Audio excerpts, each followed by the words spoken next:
Imaginez, fermez les yeux un instant, sentez l'odeur subtile, presque imperceptible, d'un parfum qui vous attire irrésistiblement. Observez le regard qui se pose sur vous, un regard qui s'attarde, qui vous sonde, qui vous fascine. Est-ce de la magie? Non. Ce n'est pas un enchantement venu d'un conte de fées. C'est quelque chose de bien plus puissant, de bien plus profond. C'est l'art, presque oublié, de la séduction stoïque.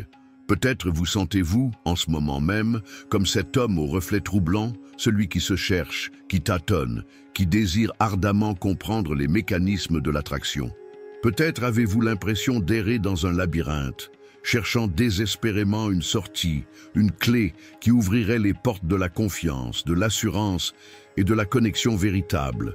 Vous avez peut-être essayé 1001 techniques, lu d'innombrables conseils, sans jamais vraiment ressentir cette étincelle, cette flamme intérieure qui captive et qui enivre. Ce sentiment de frustration, cette sensation de passer à côté, je la comprends, je l'ai vécu. Et c'est précisément ce qui m'a conduit à explorer les trésors cachés du stoïcisme, cette philosophie millénaire, souvent mal comprise, qui recèle des secrets insoupçonnés pour maîtriser l'art de la séduction. Non pas la séduction superficielle, basée sur des artifices et des manipulations, mais une séduction authentique, qui émane de l'intérieur, qui révèle votre véritable essence. Ce que nous allons découvrir ensemble, ce ne sont pas de simples astuces ou des formules magiques. Ce sont des principes, des fondations solides qui vous permettront de construire une véritable transformation. Nous allons explorer ensemble comment le stoïcisme, loin d'être une doctrine austère et froide, peut devenir votre arme la plus puissante pour attirer, charmer et établir des liens profonds et durables. Préparez-vous à un voyage au cœur de vous-même, un voyage qui vous mènera vers une version de vous plus confiante, plus magnétique, plus irrésistible. Le chemin est devant nous. Mais alors, quelles sont ces entraves invisibles qui nous empêchent d'embrasser pleinement notre potentiel de séducteur? Elles sont nombreuses, et souvent, elles se cachent dans les recoins les plus sombres de notre être. L'une des plus pernicieuses est sans conteste la peur du rejet. Cette angoisse viscérale, ancrée en nous depuis l'enfance, nous paralyse, nous tétanise, nous empêche de prendre des risques, de nous montrer tels que nous sommes. De plus, il y a ce besoin incessant de validation extérieure. Nous cherchons constamment l'approbation des autres, guettant leurs regards, leurs compliments, espérant qu'ils comblent ce vide intérieur. Ce besoin nous rend dépendants, vulnérables, et nous empêche de développer une véritable estime de soi, socle essentiel de toute séduction réussie. La comparaison constante avec les autres est également un poison lent. Nous nous mesurons sans cesse à des idéaux irréels, à des images fausses véhiculées par les réseaux sociaux. Nous nous sentons inférieurs, inadéquats, et cette insécurité transparaît inévitablement dans notre comportement, ruinant toute chance de connexion authentique. Par ailleurs, l'attachement excessif aux résultats est un autre piège. Nous nous focalisons sur l'objectif final, conquérir, séduire, obtenir. Nous oublions le processus, le plaisir de la rencontre, l'importance de l'instant présent. Cette fixation sur le résultat engendre une pression énorme, une anxiété paralysante, et nous empêche de savourer pleinement l'expérience. Autre facteur déterminant, les blessures émotionnelles du passé. Les expériences douloureuses, les déceptions amoureuses, les traumatismes infantiles laissent des traces profondes. Elles façonnent notre vision du monde, notre comportement, nos schémas relationnels. Elles nous rendent méfiants, sur la défensive, et nous empêchent d'établir des liens de confiance. Finalement, la méconnaissance de soi est un obstacle majeur. Nous ne nous connaissons pas vraiment, ni nos forces, ni nos faiblesses, ni nos désirs profonds.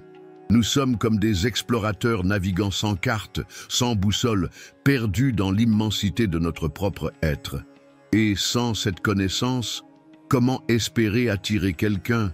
Comment espérer susciter l'intérêt?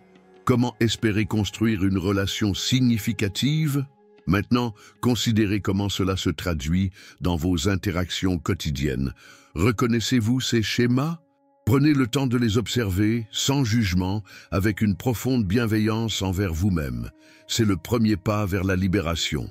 Et maintenant, imaginez une autre facette de ce processus, une transformation subtile qui se produit lorsque nous adoptons une nouvelle perspective. Pensez à la notion de dichotomie du contrôle, un pilier du stoïcisme. Cela signifie essentiellement distinguer ce qui dépend de nous de ce qui ne dépend pas de nous. Ce qui est en notre pouvoir, ce sont nos pensées, nos jugements, nos actions. Ce qui ne l'est pas, ce sont les événements extérieurs, les réactions des autres, le succès ou l'échec d'une entreprise. Par conséquent, la clarté jaillit.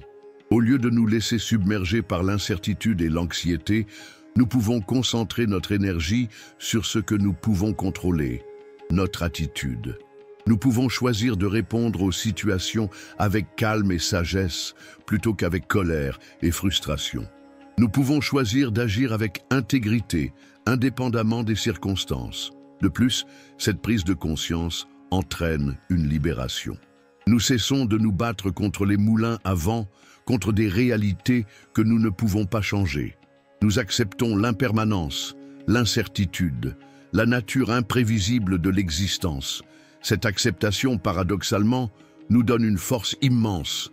Nous ne sommes plus esclaves de nos peurs, de nos désirs, de nos attentes. Considérez un exemple concret. Vous rencontrez quelqu'un qui vous attire. Au lieu de vous obséder sur la question de savoir si vous allez plaire, si vous allez être accepté, concentrez-vous sur ce que vous pouvez contrôler. Votre présence, votre écoute attentive, votre authenticité.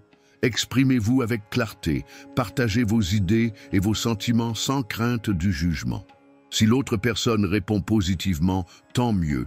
Si elle ne répond pas, ce n'est pas un reflet de votre valeur, mais simplement une indication que vous n'êtes pas compatible. Une autre dimension cruciale réside dans la pratique de la préparation mentale ou de la préméditation des mots. Cela consiste à anticiper les difficultés, les obstacles, les revers qui pourraient survenir. En visualisant les scénarios potentiels, nous nous préparons à les affronter avec calme et résolution. Nous ne sommes plus pris au dépourvu, déboussolés. Par exemple, avant une rencontre importante, imaginez les différentes réactions possibles de l'autre personne. Imaginez qu'elle vous rejette, qu'elle vous critique, qu'elle ne partage pas votre intérêt. En vous préparant mentalement à ces éventualités, vous réduisez leur impact émotionnel. Vous restez maître de vous-même, quoi qu'il arrive. Enfin, il y a l'importance cruciale du détachement. Il ne s'agit pas de devenir indifférent, insensible, mais de ne pas s'attacher excessivement aux résultats. Savourez le processus, la rencontre, l'échange, sans vous accrocher à l'idée de conquête. Laissez l'autre personne libre de ses choix, de ses sentiments. Ce détachement apparent est en réalité une source de liberté, de confiance et de véritable attraction. Poursuivons notre exploration des outils stoïciens et intéressons-nous à présent à la pratique de la visualisation créatrice. Contrairement à une simple rêverie, il s'agit d'un exercice conscient, une mise en scène mentale où l'on se projette dans des situations futures, en se concentrant sur les émotions et les sensations que l'on souhaite ressentir. Par exemple, imaginons que vous vous apprêtez à aborder une personne qui vous attire. Au lieu de vous laisser envahir par l'anxiété, prenez quelques minutes pour visualiser la rencontre. Imaginez votre attitude, calme, détendue, souriante. Visualisez le regard de l'autre, l'échange, la conversation qui s'instaure. Ressentez la confiance qui émane de vous, la joie de l'instant présent. En vous préparant ainsi mentalement, vous activez des circuits neuronaux qui favorisent la réussite. Par conséquent, lorsque vous passerez à l'action, votre cerveau sera déjà familiarisé avec la situation et vous serez moins sujette au stress et à la peur. Un autre outil précieux est la réflexion sur les vertus. Le stoïcisme met l'accent sur 4 vertus cardinales: la sagesse, le courage, la justice et la tempérance. Prenez le temps de réfléchir à ces vertus, à la manière dont elles se manifestent dans votre vie quotidienne. Comment pouvez-vous faire preuve de sagesse dans vos interactions sociales? Comment pouvez-vous faire preuve de courage pour vous montrer tel que vous êtes? Comment pouvez-vous faire preuve de justice dans vos relations? Comment pouvez-vous faire preuve de tempérance en contrôlant vos impulsions et vos désirs? De plus, la pratique de la journalisation est un excellent moyen de développer la conscience de soi et de renforcer les principes stoïciens. Tenez un journal dans lequel vous notez vos pensées, vos émotions, vos actions et vos réactions face aux événements. Analysez vos schémas de pensée, identifiez vos faiblesses et réfléchissez aux moyens de vous améliorer. Notez également vos réussites, vos moments de joie, vos expériences positives. Cela vous permettra de prendre conscience de vos progrès, de vous encourager et de cultiver un sentiment de gratitude. En outre, il est essentiel de s'entourer de personnes qui partagent vos valeurs et qui vous soutiennent dans votre démarche. Recherchez des amis, des mentors, des modèles qui incarnent les principes stoïciens. Échangez avec eux, partagez vos réflexions, demandez conseil. L'influence de l'environnement est déterminante. Inversement, si vous vous entourez de personnes négatives, critiques ou qui ne partagent pas vos aspirations, cela aura un impact négatif sur votre motivation et votre confiance en vous. Maintenant, considérons comment ces outils peuvent être intégrés dans votre quotidien. Commencez par de petits pas. Chaque jour, prenez quelques minutes pour visualiser une situation que vous appréhendez. Réfléchissez à une vertu spécifique que vous souhaitez cultiver. Tenez un bref journal de vos pensées et de vos sentiments. Graduellement, ces pratiques deviendront des habitudes et elles vous aideront à développer une force intérieure, une résilience et une confiance en vous qui vous permettront d'attirer et de charmer. Considérez maintenant une autre facette essentielle de cette transformation. La manière dont le stoïcisme nous invite à repenser notre rapport au temps. Le stoïcisme nous enseigne à vivre pleinement l'instant présent, à ne pas nous laisser consumer par les regrets du passé ou les angoisses de l'avenir. En effet, la séduction, dans son essence, réside dans la capacité à captiver l'attention de l'autre, à créer une connexion authentique dans le moment présent. Par ailleurs, souvent, nous gaspillons notre énergie à nous projeter dans des scénarios imaginaires, à anticiper les réactions des autres, à nous inquiéter de ce qui pourrait se passer. Or, le stoïcisme nous invite à lâcher prise sur ces projections, à nous concentrer sur ce qui est, ici et maintenant. Cela ne signifie pas ignorer l'avenir, mais plutôt le considérer avec détachement, en se préparant à toutes les éventualités sans s'y attacher. De plus, la maîtrise de soi, un pilier fondamental du stoïcisme, est intimement liée à notre rapport au temps. En effet, les impulsions, les désirs, les émotions négatives sont souvent nourries par l'impatience et l'attente. Par conséquent, en cultivant la patience, la persévérance, la capacité à différer la gratification, nous renforçons notre contrôle sur nous-mêmes et nous devenons plus attirants. En outre, le stoïcisme nous invite à apprécier les petites choses, les plaisirs simples de la vie. Considérons alors la beauté d'un coucher de soleil, le goût d'un bon repas, la compagnie d'un être cher, puisque nous sommes plus enclins à attirer ceux qui savent apprécier la vie. En effet, la joie de vivre est contagieuse et elle est un puissant aimant. D'ailleurs, la séduction stoïque ne se limite pas à la rencontre amoureuse. Elle s'applique à tous les aspects de notre vie sociale. Voyez comment elle peut vous aider dans un contexte professionnel, dans une négociation, dans une simple conversation. En effet, en étant présent, attentif, maître de vos émotions, vous suscitez l'admiration et le respect. Pour finir, la séduction stoïque est un art de vivre, une philosophie qui nous invite à devenir la meilleure version de nous-mêmes. Par conséquent, en intégrant ces principes dans votre quotidien, vous ne vous contenterez pas d'attirer les autres, vous vous épanouirez pleinement en tant qu'individu. Maintenant, considérez comment vous pouvez intégrer ces principes dans votre propre existence, comment vous pouvez transformer votre rapport au temps et devenir le séducteur stoïque qui sommeille en vous. Et maintenant, penchons-nous sur un autre aspect essentiel de la séduction stoïque, l'acceptation du risque. Ce n'est pas une invitation à la témérité, mais une reconnaissance de l'incertitude inhérente à toute interaction humaine. Pour beaucoup, la peur de l'échec paralyse, les clouant dans une zone de confort stérile. En revanche, le stoïcisme nous encourage à embrasser l'incertitude, à comprendre que l'échec, loin d'être une fin, est une opportunité d'apprentissage. D'ailleurs, oser prendre des risques, c'est se donner la chance de vivre pleinement. Imaginez un explorateur qui, effrayé par l'inconnu, renoncerait à toute expédition. Il resterait prisonnier de son ignorance, incapable de découvrir de nouveaux horizons. De même, celui qui craint le rejet se condamne à l'isolement, à une vie sociale limitée.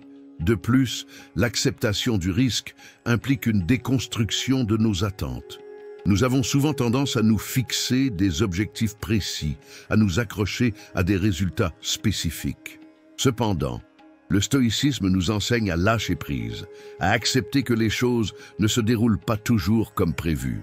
Par conséquent, nous devenons plus résilients, moins vulnérables aux déceptions. Cela dit, comment appliquer ce principe dans le contexte de la séduction? Pensez à l'approche. Au lieu de vous concentrer sur le succès de votre approche, concentrez-vous sur l'authenticité de votre démarche.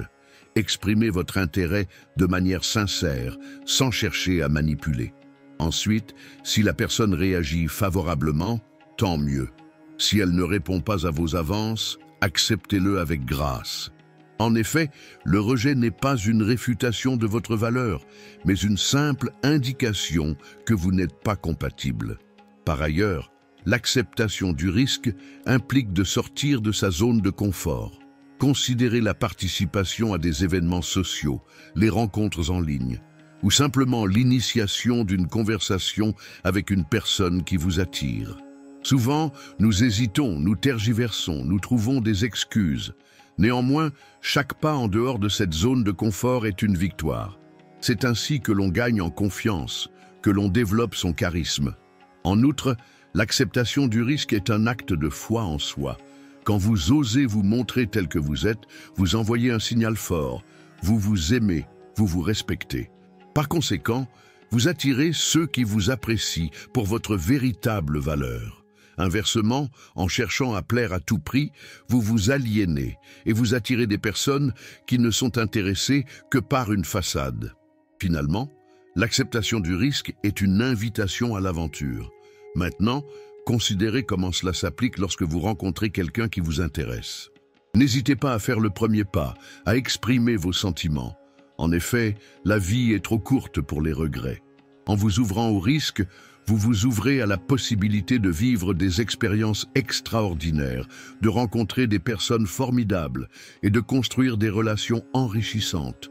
Poursuivons l'exploration de la séduction stoïque en nous penchant sur l'importance cruciale de la vertu de sagesse pratique ou phronesis, un terme grec ancien qui transcende la simple connaissance. Il s'agit d'une intelligence intuitive, d'une capacité à juger avec discernement, à prendre des décisions éclairées dans des situations concrètes.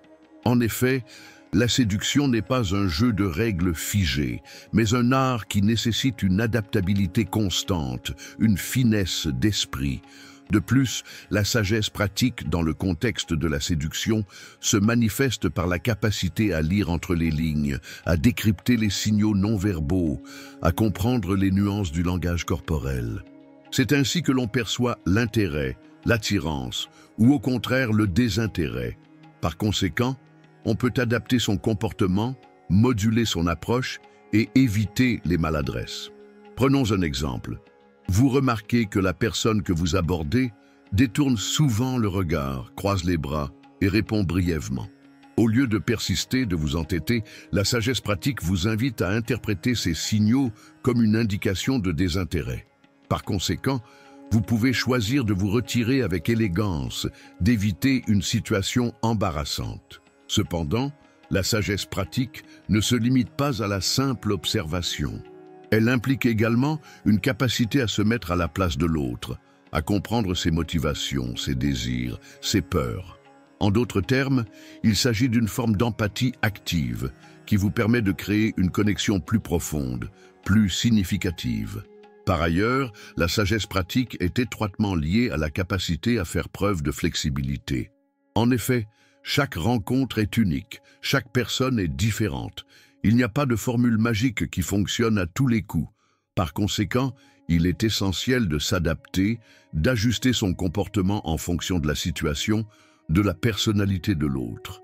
Considérez maintenant comment cela se traduit dans vos interactions quotidiennes. Remarquez la manière dont vous abordez une conversation, comment vous réagissez aux signaux de l'autre, comment vous adaptez votre langage, votre ton, votre attitude. Dans quelle mesure faites-vous preuve de cette sagesse pratique, de cette finesse d'esprit? En outre, vous pouvez cultiver cette vertu en observant les autres, en lisant des ouvrages sur la psychologie humaine, en vous exerçant à l'écoute active. Une autre facette essentielle de la sagesse pratique est la capacité à gérer les émotions. En effet, la séduction peut susciter des sentiments forts, l'excitation, la joie, mais aussi la déception, la frustration. De ce fait, il est crucial de rester maître de soi, de ne pas se laisser submerger par ses émotions. Enfin, la sagesse pratique est un processus continu d'apprentissage et de perfectionnement. Maintenant, considérez comment vous pouvez intégrer ces principes dans votre propre vie, comment vous pouvez développer votre capacité à juger avec discernement, à prendre des décisions éclairées et à créer des connexions authentiques. En cultivant la sagesse pratique, vous ne serez plus un simple acteur de la séduction, mais un véritable artiste. À présent, explorons une dimension souvent négligée, celle de la présence authentique. Non pas une simple présence physique, mais une présence intérieure, un état d'être qui irradie la confiance, le magnétisme et la véritable attractivité. De surcroît, il ne s'agit pas d'une posture, d'une performance, mais d'une authenticité profonde, d'une congruence entre vos pensées, vos émotions et vos actions. En effet, dans le tumulte incessant de la vie moderne, nous sommes souvent fragmentés, dispersés, préoccupés par mille et une choses. Nous sommes distraits par nos téléphones, nos pensées, nos soucis. Cependant, la présence authentique exige une attention totale, un engagement complet dans l'instant présent. Par conséquent, elle vous permet de vous connecter véritablement à l'autre, de percevoir ses émotions, de comprendre ses besoins. Considérons un exemple. Au lieu de planifier mentalement votre prochaine phrase pendant que votre interlocuteur parle, concentrez-vous pleinement sur ses mots, sur son regard, sur son langage corporel. Cela vous permettra de réagir de manière spontanée, d'établir une connexion plus profonde. De plus, vous vous montrerez plus attentif, plus intéressé, plus engageant. De surcroît, la présence authentique implique d'accepter votre vulnérabilité. En effet, nous avons souvent tendance à nous cacher derrière des masques, à nous protéger de la critique, du rejet. Cependant, en osant montrer vos faiblesses, vos doutes, vos imperfections, vous créez une connexion plus forte, plus intime. Par exemple, au lieu de vous vanter de vos succès, partagez vos défis, vos erreurs, vos leçons apprises. Ainsi, vous vous humaniserez, vous deviendrez plus accessible. Cependant, cela ne signifie pas qu'il faille tout dévoiler, se livrer sans filtre. Il s'agit plutôt de trouver un équilibre, de partager vos expériences avec sincérité, sans vous cacher. En outre, la présence authentique nécessite une conscience de soi accrue.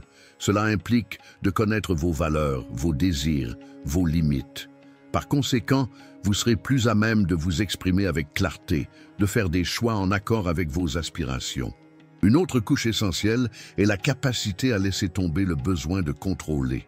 En effet, nous cherchons souvent à maîtriser les situations, à prévoir les réactions des autres. Cependant, la présence authentique implique d'accepter l'incertitude, de s'abandonner à l'instant présent. Par conséquent, vous serez plus détendu, plus spontané, plus ouvert aux possibilités. Maintenant, imaginez comment cela se traduit dans vos interactions quotidiennes. Au lieu de vous préoccuper de l'image que vous projetez, concentrez-vous sur la personne qui vous fait face. Écoutez attentivement, posez des questions, partagez vos pensées et vos sentiments avec sincérité. En vous montrant pleinement présent, vous créerez une atmosphère de confiance, d'intimité qui favorisera la connexion. En développant votre présence authentique, vous ne serez plus seulement un séducteur, vous deviendrez un aimant humain. Tirant ces filles dorées d'une trame complexe, nous entrevoyons désormais une architecture intérieure. Ce n'est plus une simple collection de techniques, mais une véritable métamorphose.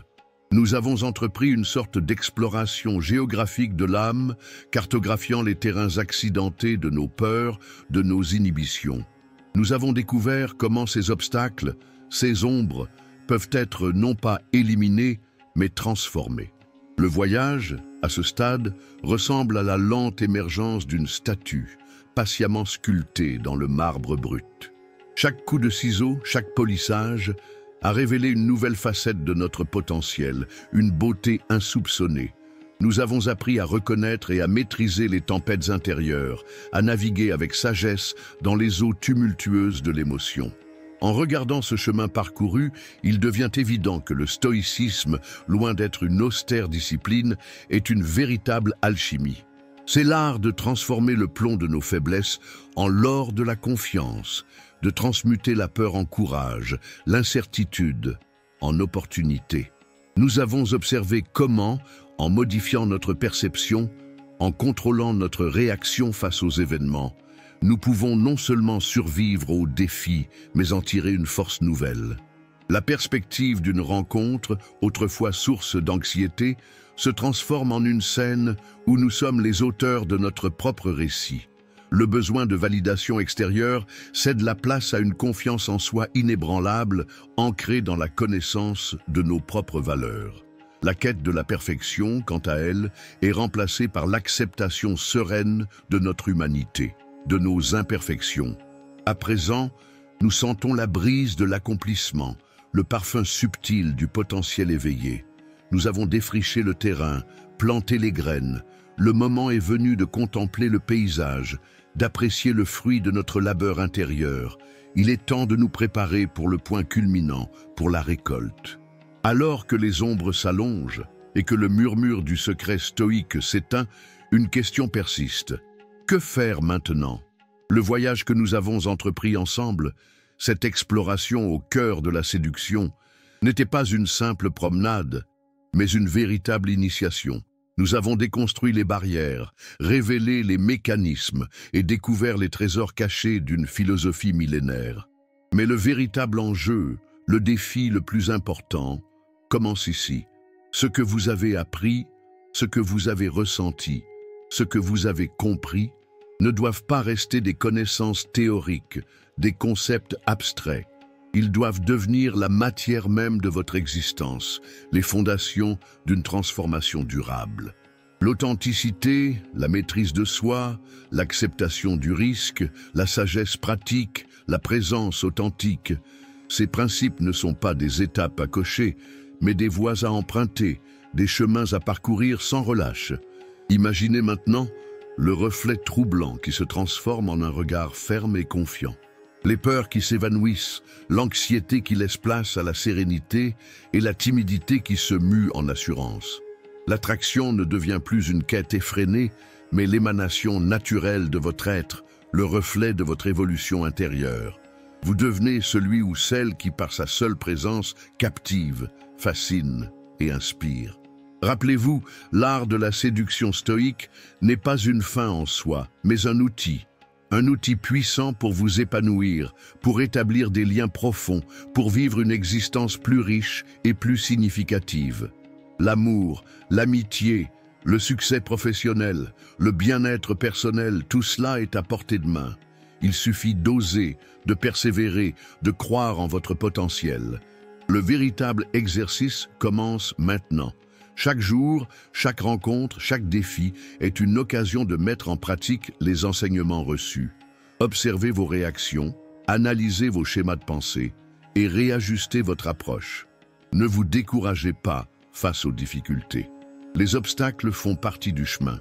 Apprenez de vos erreurs, relevez-vous après chaque chute et continuez à avancer. Que ce voyage soit le début d'une aventure extraordinaire. Que la flamme de la séduction stoïque brille en vous et vous guide vers une vie pleine de sens, de joie et d'amour.